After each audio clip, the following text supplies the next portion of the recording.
எதிரிகளால் கனவிலும் நெருங்க முடியாத ஒரு கோட்டை இந்தியாவில் இருக்குன்னு சொன்னால் நம்புவீங்களா? அதுதான் தமிழ்நாட்டின் செஞ்சிக்கோட்டை. மராட்டிய மன்னர் சிவாஜி இந்த கோட்டையை இந்தியாவின் மிக வலிமையான கோட்டை சொல்கிறார். பிரிட்டிஷ்காரங்க இதை கிழக்கில் ட்ராப் என்றார். காரணம் ஏன் தெரியுமா? இந்த கோட்டையை சுற்றி 3 மலைகள், 13 கிலோமீட்டர் நீள சுவர் மற்றும் 80 அடி அளவுள்ள ஆழமான அகழிகளும் இருக்கு.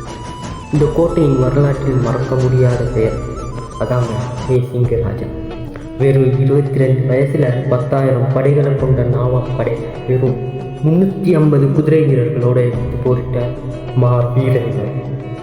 அவரது வீரமும் அவரது மனைவி ராணிப்பாய் செய்த தியாகமும் இன்றும் இந்த பகுதியில் நாட்டுப்புற பாடல்களாக பாடப்படுது.